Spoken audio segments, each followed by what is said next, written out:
जुलूस और उसी बड़े दिल के साथ सिर्फ अल्फाज की गर्मी नहीं, मैदान अमल में भी उतर के दिखाना होगा।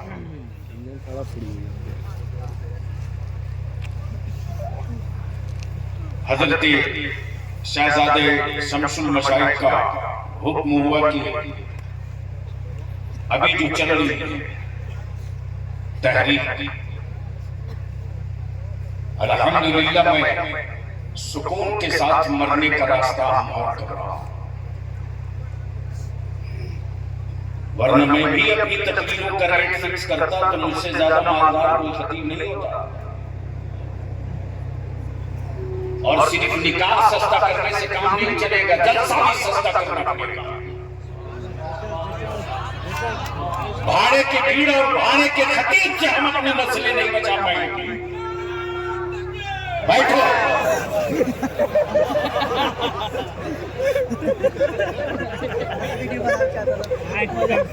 मस्जिद में एक वक्त नहीं जाऊंगा,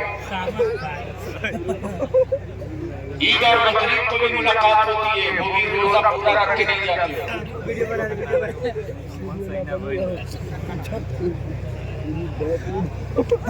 सबसे पहले मैं मुबारकबाद दूं मिर्चा के उन नौजवानों, बुजुर्गों और दिल को नवाज ईमान वालों। बलियाबी की गुफ्तगू का ये हिस्सा आँख खोल करके देख लीजिए, सुनिए भी, देखिए भी। हज़रत देख लिए तो पसरो तो 20 लाठी भरी। इस वक्त पूरी दुनिया में रिसर्च हो रहा है, बहुत से सुनना न होगा। पूरी दुनिया में इस वक्त मौजूद बहस सिर्फ दो है, एक का नाम इस्लाम और दूसरे का नाम कुरान। आप मुसलमान हो, अब दोबारा ना सुन करके उनसे पूछो इस्लाम की लज्जत, जिन्होंने समझ कर इस्लाम कबूल किया।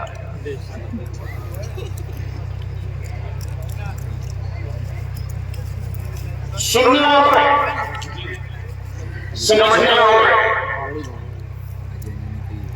हम रोज सुनते हैं, समझते नहीं। 24 घंटे में 5 मरतबा अज़ान सुनते हैं,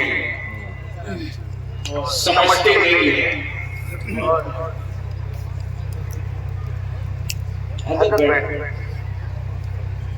24 घंटे में 5 वक्त अज़ान रोज सुनते हैं,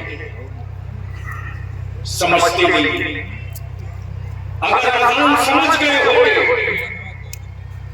तो मस्जिद के मुअज्जिन को सबसे बड़ा पीर मान लिए होते, नहीं मान सकते, इसलिए कि सुने समझे नहीं। तो जो सुन के इस्लाम कबूल किए वो क्या समझे इस्लाम की लज्जत।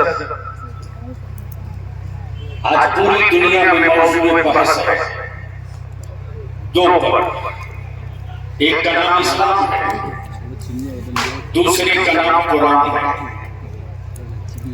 आखिर ये इस्लाम है क्या? हज़रत दुआओं के साथ तवज्जो करना, ये इस्लाम है क्या?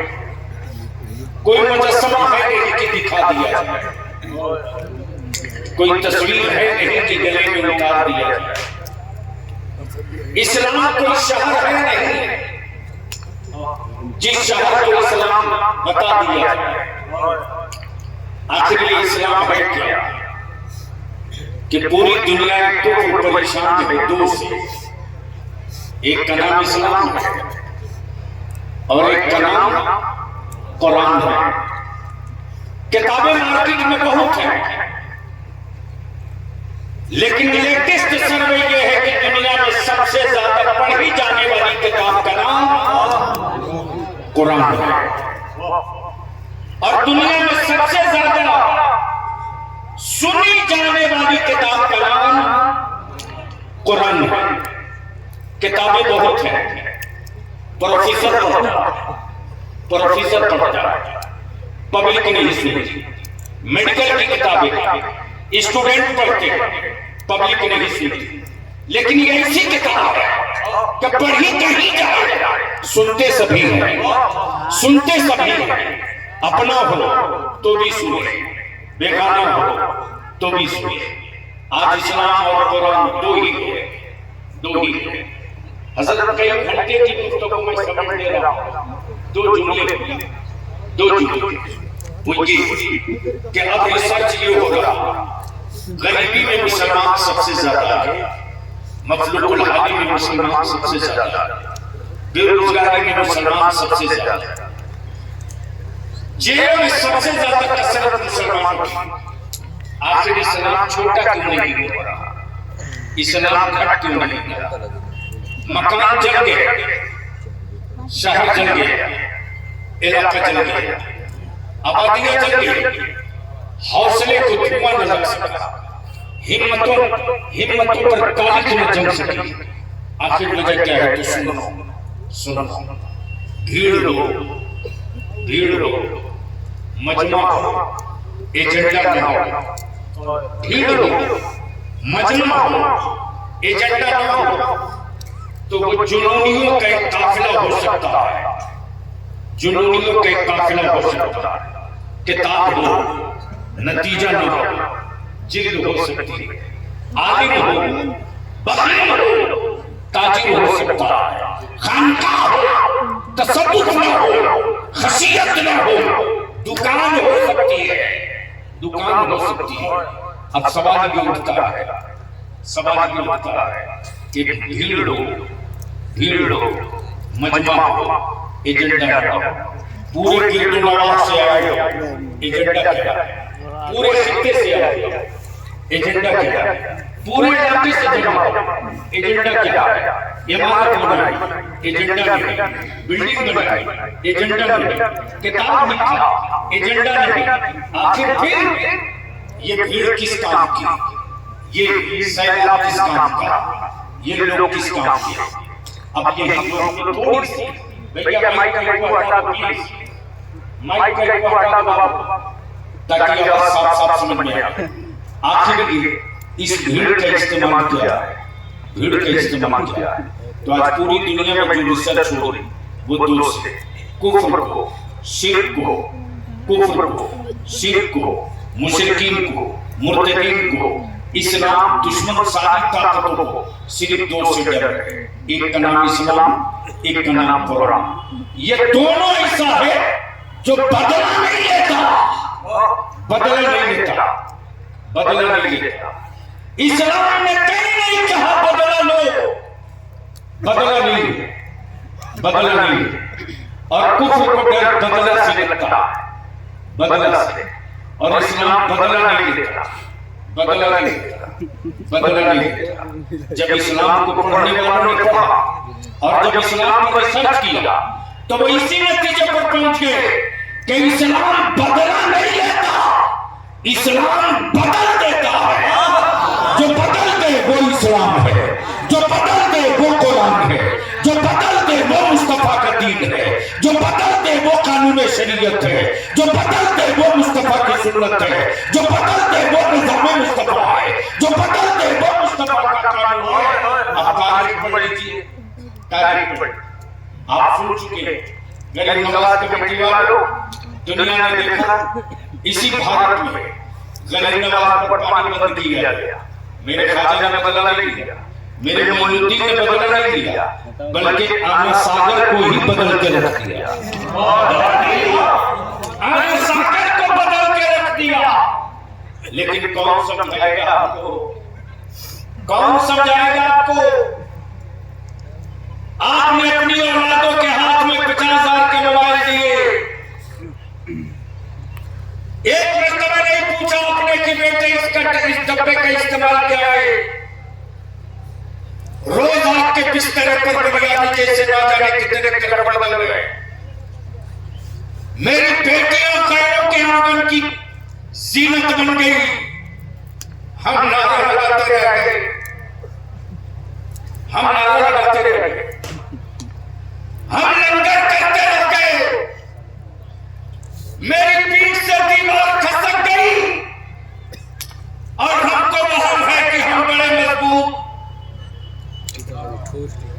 हमको हम है कि हम बड़े मजबूत। सुनो, मैं शहजादे शमशुल मशाइख से अपनी एक आपबीती शेयर करूं। हजरत बलिया के आंसू थमते नहीं। लोग कहते हैं तेरी सेहत क्यों नहीं बनती? 3 दिन रहे मेरे साथ, सिर्फ 3 दिन। अगर वजन 5 किलो कम न हो गया तो कहना। खुद को जीना बहुत आसान है, मैदान में उतर के जी के दिखा दो। खुद को जीने के लिए कीड़े भी जीने तैयार, लेकिन अपनी नस्लों की हिफाजत के लिए जीने के लिए जिगर पैदा करना पड़ेगा। जब मैं तहरीक बेदारी के सिलसिले में हजरत या आपके महसी मुजफ्फरपुर से आ गए, जब कई नशिस्तें हो गई, मैं थक गया। मौलाना पाक साहब, मेरा दिमाग काम नहीं कर रहा था क्या करें। तब मैंने स्कूल और कॉलेज के बच्चों को बुलाया। मैंने कहा बेटे देख, मेरी हिम्मत तो टूट गई है, तुम लोग मेरा सपोर्ट करो। हजरत पैर से जमीन खसक गई। ये बच्चों की तफसील जानने के बाद लड़कों ने कहा हजरत हम लोग लिस्टिंग करते 5 प्रखंड के हाई स्कूल इंटर तक के बच्चों को। उसी में एक लड़का बोला सिर्फ एक से काम नहीं चलेगा, बेटियों को भी अपने बुलाइए। मैंने कहा बच्चे और बच्चियां दोनों को बुलाओ। इसी तरह से 1-to-1 गुफ्तगू हो रही थी। जब मैंने अपने एजेंडे को बता दिया और बताने के बाद मैंने कहा मैं अब आपकी राय जानना चाहता हूं। आज आप लोग मुझको सहारा दो, मैं क्या करूं? गौर से सुनना मेरे अजीज, नारे वाली तकरीरें बहुत हो चुकी, चूमने वाली तकरीरें बहुत हो चुकी, फजीलत पे रातें हमने बहुत बिता दी। अब नस्लों की जरूरत पे गुफ्तगू का वक्त आ गया है। जब नस्लें बची रहेगी तब गरीब नवाज की चादर जाएगी। जब नस्लें सलामत रहेगी तब बज़्म मिलाद सजेगी। जब नस्लें बाकी रहेगी तब मस्जिदों के मीनारे की इबादत होगी। नस्लें न रहेगी तो हम रह के कहां क्या करेंगे? हजरत सैयद जिस वक्त मैंने बच्चों से पूछा बताओ, हर सहूलत बाप दे रहा फिर भी मेरी बेटियां गैरों के साथ कैसे चली जा रही है। सुनना, गैरतदार माओ की दूध पी हो तो सुनो। हजरत जानते हैं, बच्चों ने जवाब दिया कि एक टीम है, एक टीम है, और बिल्कुल फिल्मी अंदाज में उस बच्ची पर कोई अटैक करता और उस बच्ची के साथ कोई बदतमीजी करता। उसी में कोई गैर मुस्लिम का बच्चा उसके बचाव में आता और उस टीम में लड़कियां भी, वही लड़कियां अब उस बच्ची से कहती हैं तेरे लिए वो फलाने पर मुकदमा हो गया और तेरी वजह से अब उसकी लाइफ क्रॉस हो जाएगी, तेरे लिए वो जान पे खेल गया, तेरे लिए उसने अपना पूरी लाइफ बर्बाद कर दी। उसके बाद एक पार्टी बनती है, बर्थडे पार्टी। उस पार्टी में मेरी गांव की बेटी को बच्चियां बुलाती और वहीं से मेरी बच्चियों पर डोरे डाले जाते। मैं आज करूंगा कमपारो कमसार वालों, बाप दादा की छोड़ी हुई विरासत बचा लो। अगर ये बचा लिए तो 100 सालों तक तेरी औलादें सर उठाकर जिंदा रहेगी। और अगर ये हाथ से निकल गया तो याद रखना,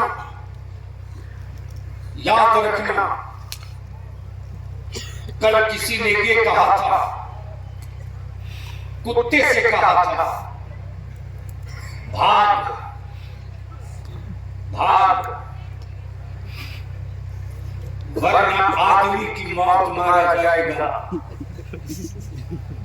कुछ दिनों तक लोग ये कहते रहे भाग वरना कुत्ते की मौत मारा जाएगा। अब भारत में कुत्ते बोल रहे भाग वरना आदमी की मौत मारा जाएगा।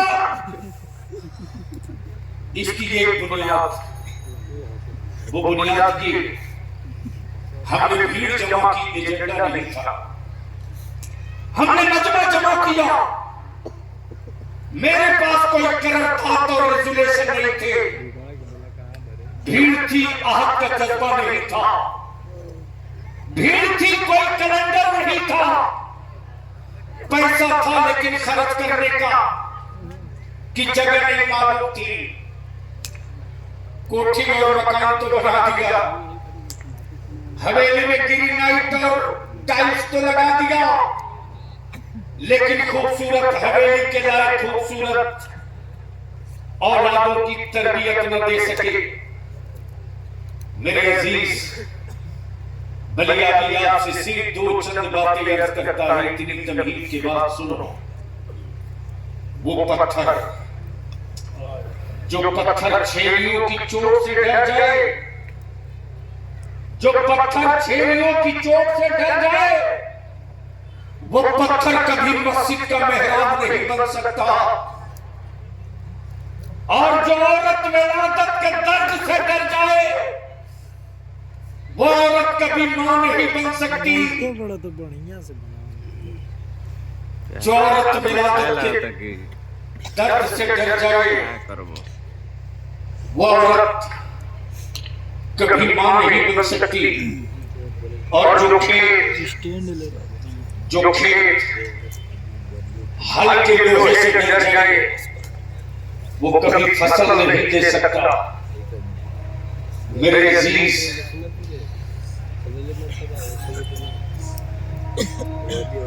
मरे हुए इंसानों को कांधे की जरूरत पड़ती है, जिंदा कौमों को कभी कांधे का इंतजार नहीं करना पड़ता।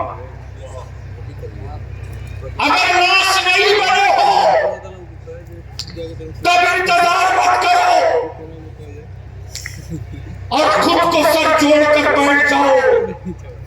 मिर्चा हो, कुर्रा हो, रक्षा शरीफ हो, उसिया हो, बारे हो, गामर हो, बटौरा हो, जमानिया हो, कोई का हो, 12 गांव वालों एक मर्तबा सर जोड़ के बैठ जाओ और सर जोड़कर सिर्फ एक फैसला कर लो, सिर्फ 5 साल के लिए, सिर्फ 5 साल के लिए। छठे साल तुझे हुकूमतों से कटोरे लेकर खैरात नहीं मांगनी पड़ेगी। छठे साल तेरी औलादे सत्ता और सरकारों को अपने दरवाजे से ज़कात और फितरे की रकम मांगने देंगे। सिर्फ 5 साल के लिए सर जोड़कर बैठ जाओ। और पहला एजेंडा, निकाह सस्ता करो। निकाह अब नहीं बोलोगे, सस्ता करो, जोर से बोलो, निकाह सस्ता होना चाहिए कि महंगा? आपके रखवा से एक नौजवान है, नाम मैं भूल रहा हूं, पता नहीं क्या है, सोशल मीडिया के जरिए मैं देख रहा हूं कि 15 लड़के, 20 लड़के, 25 लड़के, 10 लड़के मस्जिदों में, गांव में किसी को कुछ बोल रहे हैं, तख्ती लेकर खड़े हो रहे हैं और तख्ती पर ये लिख रहा है निकाह सस्ता करो, निकाह आसान करो, निकाह सस्ता करो, निकाह आसान करो। ये तख्ती नहीं है, इसे कागज का टुकड़ा मत समझना। मैं इस एक लाइन की तहरीर का असर दिखा रहा हूं। हज़रत, मैं तारीख पढ़ रहा और आपके ज़हन में होगा, जिन दिनों में रिफाकत का एडिटर था, हज़रत के उर्स में मैं वो स्पेशल मुजद्दा लेकर आया था और उसमें उनका मज़मून था जो आला हज़रत की गोद में खेले थे। लिसानुल मुल्क जिसको लक़ब मिला था, जिस मुफक्किर के कलम को गवर्नमेंट ऑफ इंडिया ने खरीद लिया था, वो अल्लामा वाकिफ अरबी थे। 3 रुपया पर सफ़हा गवर्नमेंट ऑफ इंडिया देती थी, वो चाहे जो लिखी थी। तो अचानक मुझको मेरे जहन में बात आई, मैंने उनसे पूछ दिया कि मजलूम की सिफत, मैंने उनसे पूछ दिया कि हजरत ये रातों रात तख्ता पलट का मामला क्या है? सुने उलमाए जी, रातों रात तख्ता पलट की तारीख क्या है? तो हजरत ने फरमाया कि देख वो किताब अंग्रेजी में है, लेकिन हिंदी में एडिशन दिल्ली से छपा है, शायद खुदा बख्श लाइब्रेरी में उसी किताब में। गौर से सुनना मेरे अजीज, गौर से सुनना। जैसे ही हजरत ने वो किताब हिंदी में पढ़ाई तो मुझे चला और जो जुनून सवार हुआ तो मैं 350 सफेद की किताब सुनाई होगी 2 दिन के अंदर में पढ़ा। मैं कब आवाज सुनाई 2 दिन के अंदर मैं 350 सफेद की किताब पढ़ा। रातों रात तख्ता कैसे पलट गया? गौर से सुनना। काले थे, काले थे, गोरों की हुकूमत थी, काले शहर थे, बेटियों की आबरू की कोई कीमत न थी, मॉब लिंचिंग आम था, किसी चौक चौराहे पर जूते से पीट देना जुर्म नहीं, लाइसेंस था कि वो गोरा है, मकानों को मिसमार कर देना कोई अपराध नहीं, इसलिए कि सत्ता में बैठा वो था। लेकिन उन कालों के बीच में एक काला था जो अपनी औलादों की बेबसी पर चीखता था, यह जुल्म है, यह कानून के खिलाफ है, यह ह्यूमन राइट्स के अगेंस्ट है, यह इंसानियत को पामाल कर रहा है, यह नहीं होना चाहिए। सारे काले मिलकर के मुस्कुराते थे उस पर और उसकी दीवानगी को पागलपन का नाम दे दिए। तारीख पलट गई। जब वो थक गया, जब वो थक गया और जब वो मायूस हो गया तो चुपचाप एक जंगल की तरफ चला गया। लेकिन जब उसको खबर मिलती थी कि किसी काले की बेटी की आबरू लूट ली गई है तो वो आता था मिठाई का डब्बा लेकर और एक ढोल लेकर मिठाई बांटता था उसके दरवाजे जिसकी बेटी की आबरू लूटी गई। काले उसको पकड़ और बोलते थे तुम मिठाई बांट रहा, तू जश्न मना रहा, मेरी बेटी की आबरू लूट गई, तू जश्न मना रहा। तो उस काले ने जवाब दिया, यही बात मैं तुझको समझा रहा हूं 10 साल से, तुम लोगों ने मुझको पागल बनाया, मैं मजबूर होकर के आबादी से बाहर भाग गया। मैं मिठाई इसलिए बांट रहा हूं कि तेरे अंदर का ज़मीर जाग गया है। मैं इसलिए बांट रहा हूं कि कम से कम एक बाप ही सही अपनी बेटी की आबरू लूटी हुई आबरू के खिलाफ खड़ा होने की हिम्मत तो जुटा दिया। ये सोचकर मिठाई बांट रहा हूं। तब सभी कालों ने सर जोड़ करके कहा, अब बताओ कब तक आबरू लूटेगी, कब तक बेटी दबाओगी, कब तक हमारे बेटे रुस्वा किए जाएंगे, बता। तब उस काले ने कहा, एक पोस्टर लिखो, एक पोस्टर लिखो, एक पोस्टर। उस पोस्टर में सिर्फ एक लाइन, वो लाइन क्या थी? ताज्जुब होता है। वो लाइन ये थी, क्या हम कुछ कर सकते हैं? नहीं। समझ में बात आई? समझ में बात आई? क्या? बोलो बोलो बोलो बोलो। मैं आप यही से पूछूं, क्या आप कुछ कर सकते हैं? जोर से बोलो, क्या आप कुछ कर सकते हैं? क्या आप कुछ कर सकते हैं? इसी पर कायम रहिएगा। जैसे पोस्टर छापा, नहीं बोला प्रेस में नहीं जाएगा, हाथ से लिखो और जितने काले हैं सबके दरवाजे पे पोस्टर लगा दो। क्या हम कुछ कर सकते हैं? सुबह को जो भी काला अपना दरवाजा खोलना देखना लिखा हुआ, क्या हम कुछ कर सकते हैं? तो अंदर का ज़मीर बोल पड़ा, यार हम क्या नहीं कर सकते हैं? हम बहुत कुछ कर सकते हैं, हम क्या नहीं कर सकते, हम बहुत कुछ कर सकते हैं। 15 दिन के बाद बोला दूसरा क्वेश्चन लिखो, अगर कुछ कर सकते हो तो करो। तो फला तारीख को फला मैदान में जमा हो जाओ। गोरों का मुल्क चारों तरफ काले काले काले काले काले काले पट गया। अब तलाशा जा रहा कि जिसने बुलाया वो है कहाँ। अब वो टीवी पर चढ़कर देख रहा था कि काले कितने आए। जब देखा कि चारों तरफ सिर्फ काले काले दिख रहे हैं, तब करीब आया। लोगों ने कहा बोल अब क्या करना है? कहा स्टेज किधर है? कहा वो। कहा सब लोग नीचे रहो, मैं ऊपर जाऊंगा। ऊपर गया और ऊपर जाने के बाद कोई तकलीफ नहीं, वही जुमला दोहराया, क्या आप कुछ कर सकते हैं? हाँ समझ में नहीं आया तो बोलो ना। हाँ कर जोर से बोलो, कर सकते हैं। क्या आप कुछ कर सकते हैं? आप मेरे को बताओ, क्या आप कुछ कर सकते हैं? कितने लोग ऐसे हैं जो कुछ करने की हिम्मत रखते हैं? हम उठा के रखो, उठा के रखो, उठा के रखो। स्टेज वाले कुछ भी नहीं करते।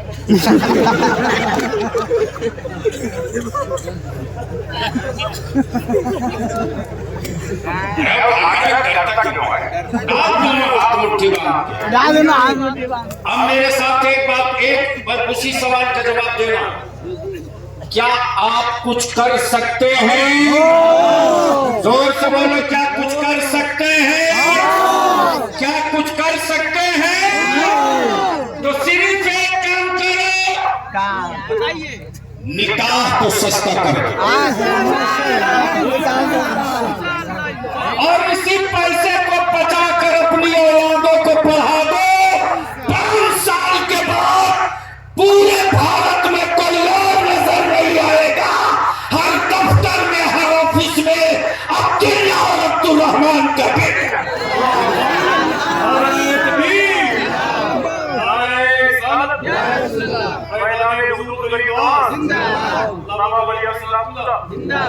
मैं पूछता हूँ, ईमान वालों बताओ, जब मस्जिद के दरवाजे पर मेरी कौम का कोई गरीब बेटी का बाप गमछा बिछाकर भीख मांगता है और मस्जिद के मिंबर से मेरा आदमी बयान करता है कि एक मुसलमान अपनी बेटी की शादी के लिए आपसे मदद मांगने आया है।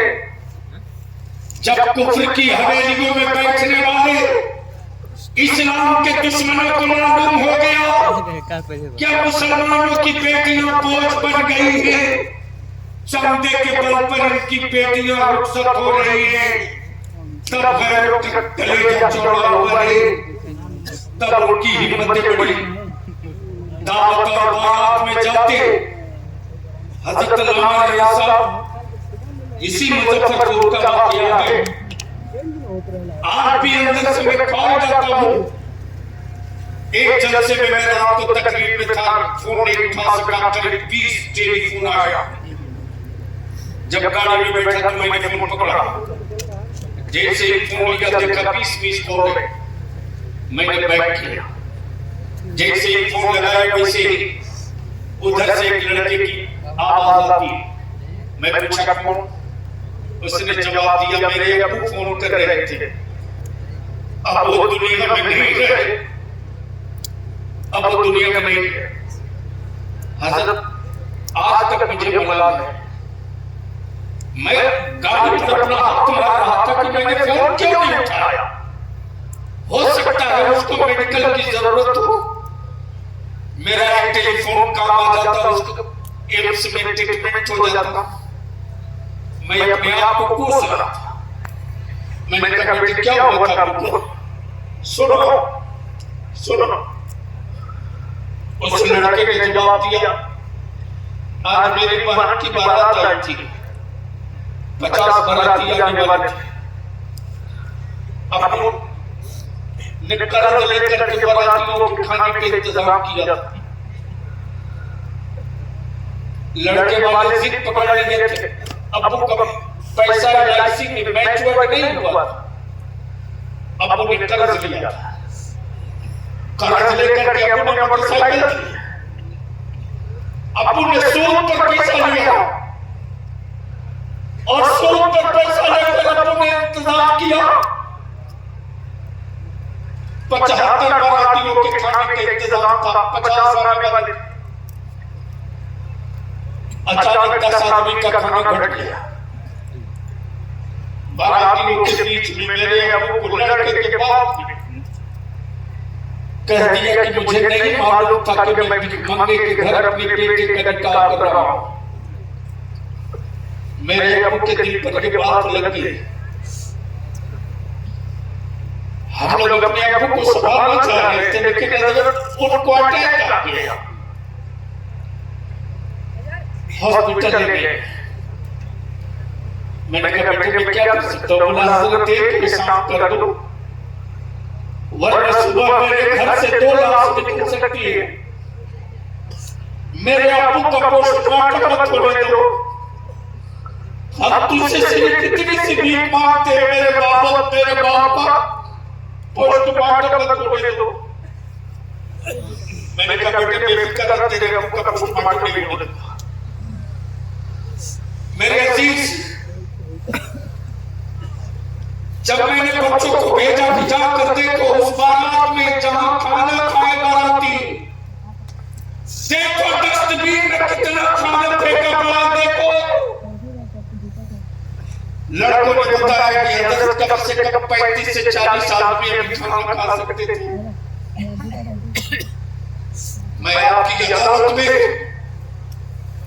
इस्लाम की बेटियों का मुकदमा रख दिया हूं। मैं आपकी अदालत में सैयदा फातिमा की कनीज का मुकदमा रख दिया हूं।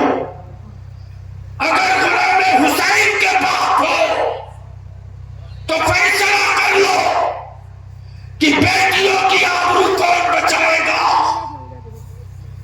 बेटियों की आबरू की हिफाजत कौन करेगा। मेरे अजीज, बारात जाओ, बोझ मत बनो। बारात जाओ, बोझ मत बनो। सुन्नी हो तो सुन्नत तरीके पर अमल करो। मेरे आका की सुन्नत ये नहीं है कि लड़की वाला लड़का कमा से। सुन्नी हो तो सुन्नी बनो। सिर्फ मिलाद पढ़ना सुन्नियत की पहचान नहीं, सुन्नते मुस्तफा पर अमल करना सुन्नियत की पहचान है। मेरे अजीज, सुन्नत ये नहीं है कि लड़की वाला लड़का तलाश ले।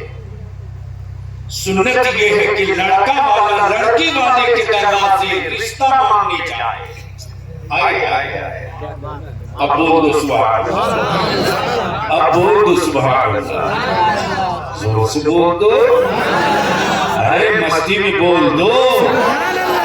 मेरे अजीज, आप कहोगे सुनो तो चलो मस्जिद नबी में, शहर तैयबा जगह मस्जिद नबी, साथ मेरे मुस्तफा की ऐलान आए रहमत करे।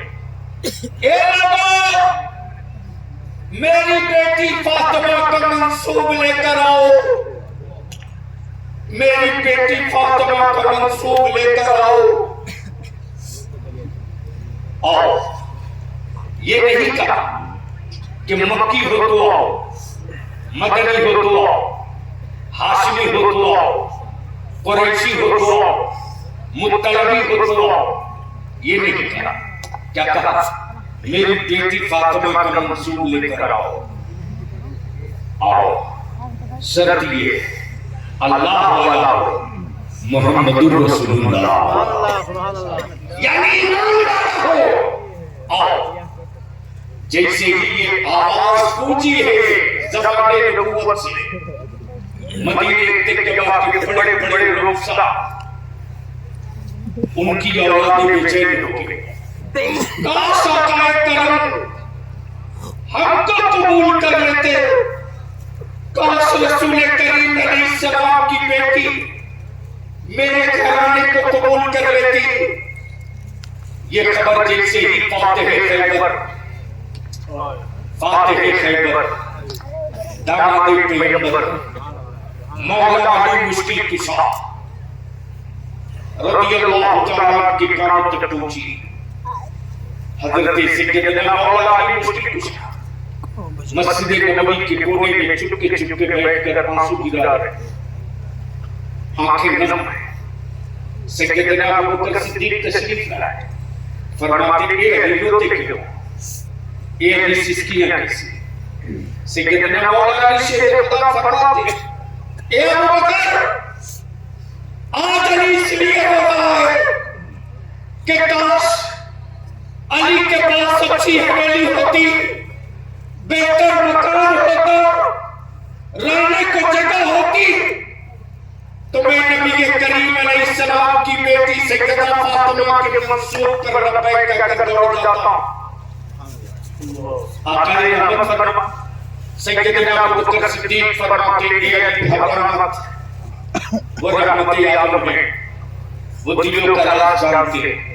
चलो आगे आए अबू बकर सिद्दीक, उनके पीछे सैयदना फारूक आज़म, उनके पीछे सैयदना उस्मान गनी, सबके पीछे मौला अली। ये चारों आए, हजरत चारों खामोश, न सैयदना अबू बकर सिद्दीक कुछ बोले, न फारूक आज़म कुछ बोले, न उस्मान गनी कुछ बोले। तब आए रहमत फरमाते हैं अबू बकर कुछ तो बोलो। सैयदना अबू बकर सिद्दीक अर्ज करते हैं या रसूल अल्लाह, मेरे बाप पर कुर्बान, हिम्मत नहीं पड़ती, ज़बान खुलने को तैयार नहीं।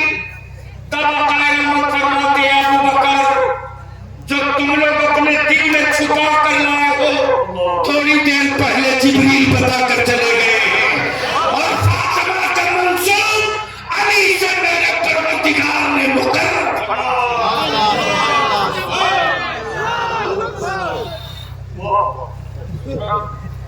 लगाया है दुआ अब्दुल्ला लगा नारा तकबीर, नारा रिसालत, मसलक आला हज़रत जिंदाबाद, ख्वाजा गरीब नवाज खान प्रेस जिंदाबाद।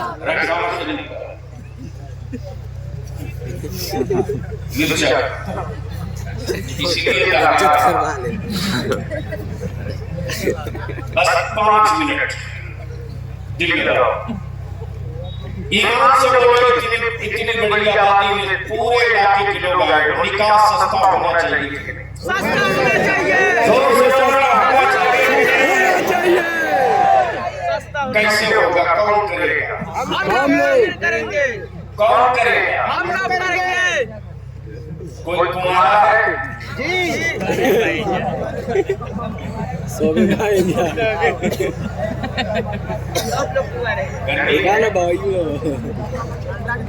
अच्छा, इतने बड़े मजमे में कोई है कुमारा जो ऐलान कर दे कि हम अपने बाप की औलाद हैं, जानवर नहीं है, बिकेंगे नहीं,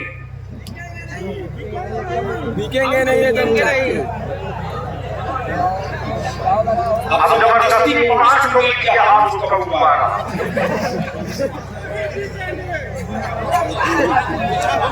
नहीं बिकेंगे, 3 4 5 6 10।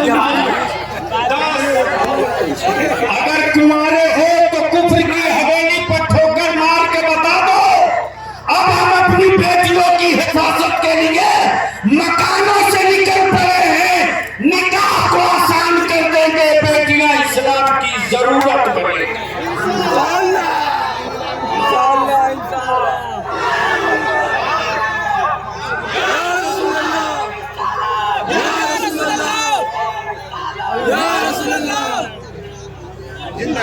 अब बैठ जाओ,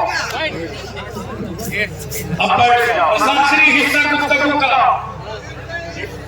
बहुत ध्यान से सुनना, किसी सत्ता किसी हुकूमत का खौफ अपने कलेजे को बदल देगा। अरे की तुम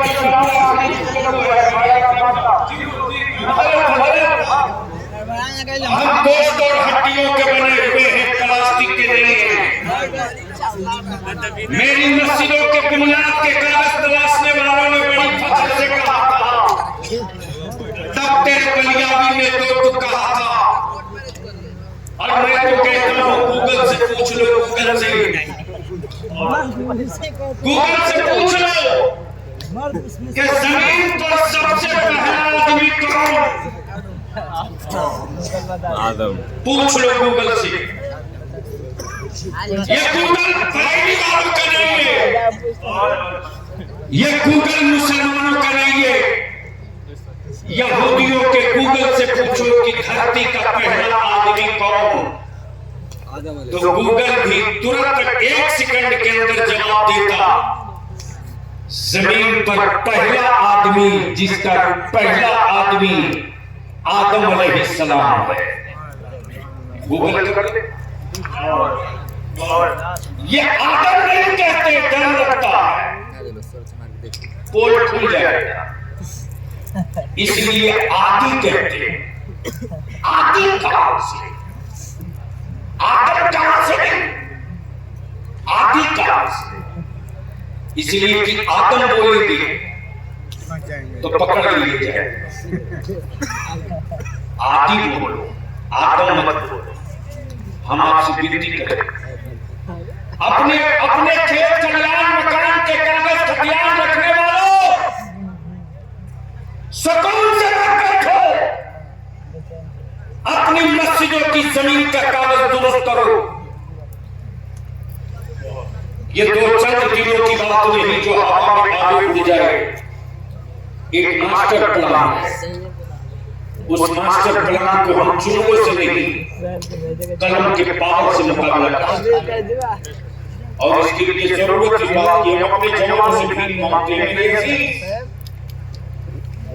कॉलेज स्कूल में पढ़ने वाला, अरे तेरे जिस्म में सैयदा फातिमा ज़हरा के कमीज का खून है,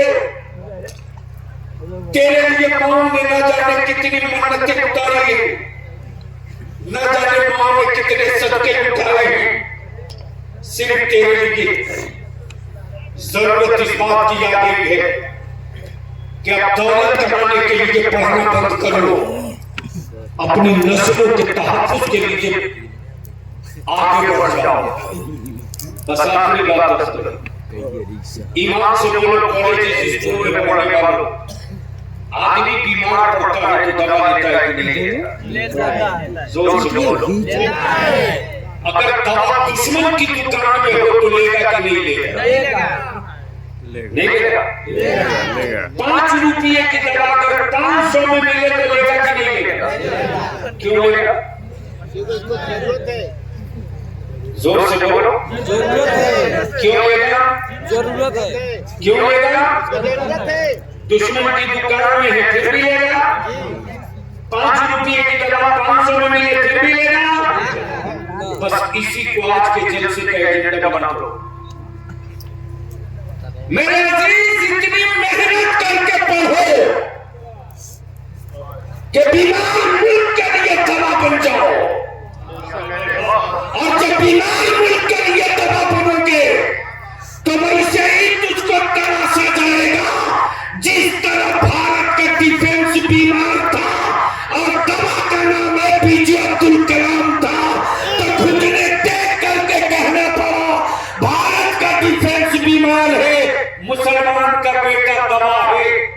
आज तेरे लिए राष्ट्रपति की जगह तैयार रखी, इतनी मेहनत करके पढ़ो। और मैं नौजवानों से अर्ज करूंगा, आप चाहो तो मदद कर सकते हो। अगर पता चल जाए कि तेरे दोस्त ने 5 लाख रुपया और एक बुलेट या 4 चक्का पे निकाह कबूल करने की हाँ भरी है, तो उसका कार्ड मंगा लो और फोटो खींच लो, एड्रेस पता लिख दो और अपनी दोस्ती भी जाहिर कर दो। ये मेरा दोस्त है, जिगरी दोस्त है, हमने इसको अपना दोस्त बनाया था, लेकिन ये मेरा दोस्त 5 लाख रुपया एक बुलेट पे बिक गया, इससे मैं दोस्ती तोड़ता हूं। मैं बिके हुए दूल्हे की बारात नहीं जाऊंगा। क्या मुमकिन है? कर सकते हो? कर सकते हैं, कर सकते हैं, कर सकते हो? नहीं कर सकते। कर सकते हो? जोर से बोलो, कर सकते हो? हजरत कौरवा सरदार उसका निकाला और इसका पहला इस्तेमाल किया है उन्होंने कटियार की तरफ। वो ये कि अगर बारात जा रही है तो लड़के वाला जिनको बारात ले जा रहा तो नीचे नोट में लिख देगा, आप मेरे रिश्तेदार हैं, बारात चलिए। लेकिन दोपहर की बारात है, दिन की बारात है, इसलिए जोहर की नमाज जमात के साथ मस्जिद में अदा कर लो। जहां ये शर्त लगा दो कि जोहर की नमाज मस्जिद में जमात से अदा करनी होगी, बारात ऐसे ही छट जाए। और रात की बारात हो तो मगरिब और इशा की नमाज और उसी मस्जिद में निकाल कर और उसी पैसे को बच्चों को पैसे को बचाकर अपनी औलादों को पढ़ाओ। अब मदरसे से डर हुकूमतों को क्यों लग रहा मालूम है? नहीं मालूम। सुनो, आज का फलस्तीन, आज का बैतुल मुक़द्दस